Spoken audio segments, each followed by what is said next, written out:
A Jewish reporter in the Washington Post, when Brother Barack was campaigning, wrote an article that said, we have to give him the Farrakhan litmus test.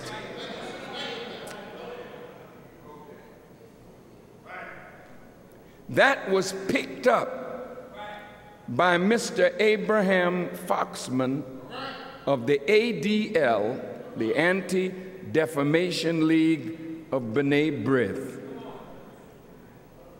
And while our brother was debating Hillary Clinton on NBC with Tim Russert, they asked him to denounce me and my support. I never endorsed brother in my Savior's Day speech a few days earlier. I just talked about the beauty of this man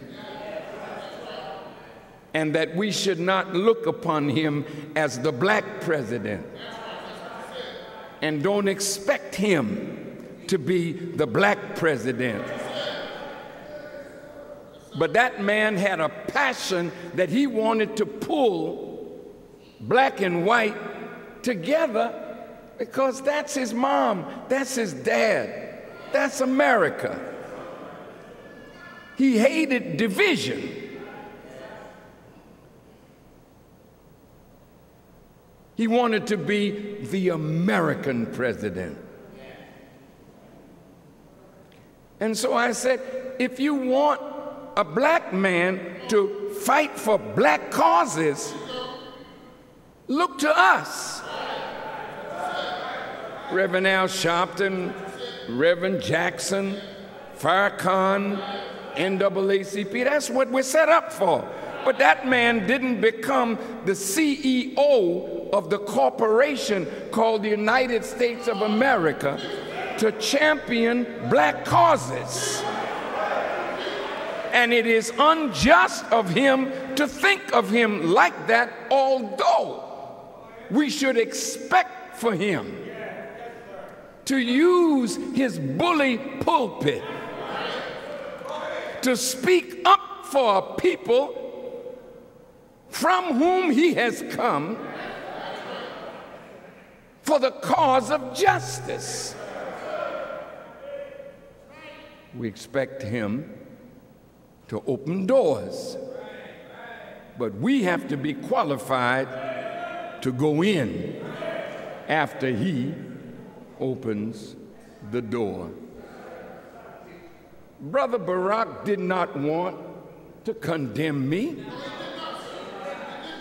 He hesitated. His campaign said, well, we condemn anti-Semitism wherever it is. And Bronfman said, he didn't go far enough. So they pushed him. And Hillary Clinton said, well, you have to just reject. See, force it. You got to use that term, we reject. So he said, well, then, all right, I reject his support. Well, all right then. Now you can go on and be president and we'll back you. But you must reject him.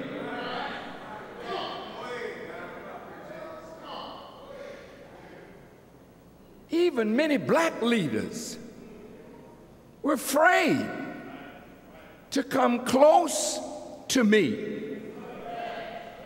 Black preachers, black people. Some of you hated me without a cause. I never did anything to you. I've always spoken for you and championed your cause.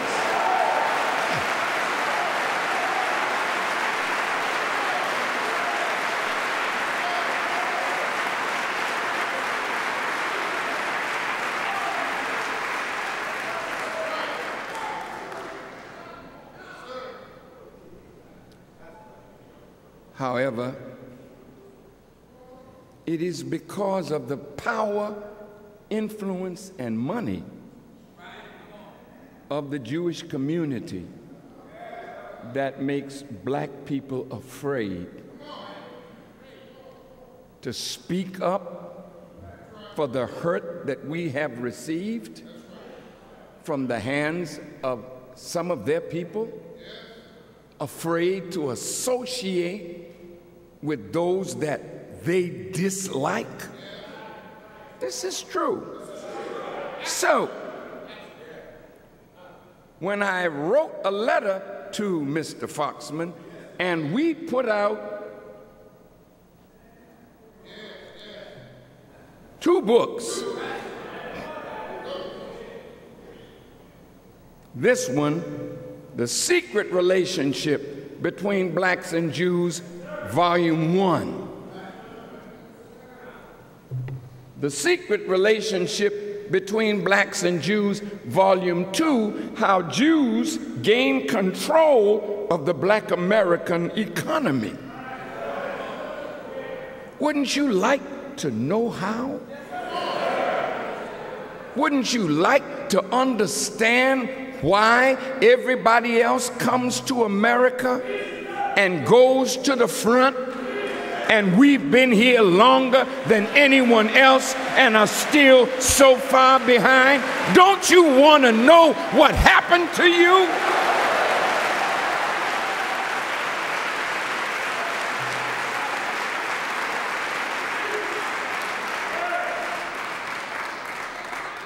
After book 1 came out, I had a meeting with several Jewish rabbis, columnists, at the home of a rabbi and one who was the former dean of rabbis in Chicago was present, and also present was the great columnist for the Chicago, I think it's the Tribune,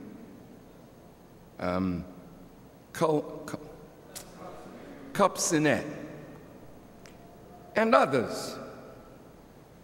And at that meeting, we had dinner. It was very lovely. You know, I mean, everybody was very nice, and I was nice too. And I'm never not nice. I treat everybody the way I want to be treated.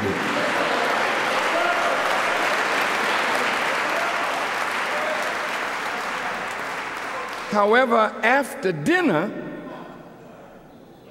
or during dinner, pardon me, the rabbi pulled out of his pocket a piece of paper and said, well, of course, this is a love fest, but it's going to be tough love.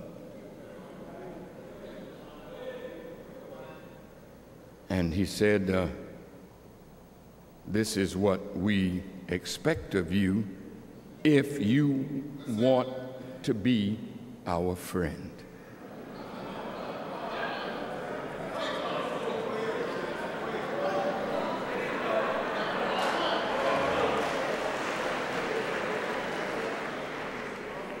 Many people, when they get to a certain level and they get an offer that is difficult to refuse because it's accompanied by a threat, they usually cave in. So this offer of friendship had terms, and these are the terms. 1, Farrakhan, we need to watch you and listen to you over a protracted period of time.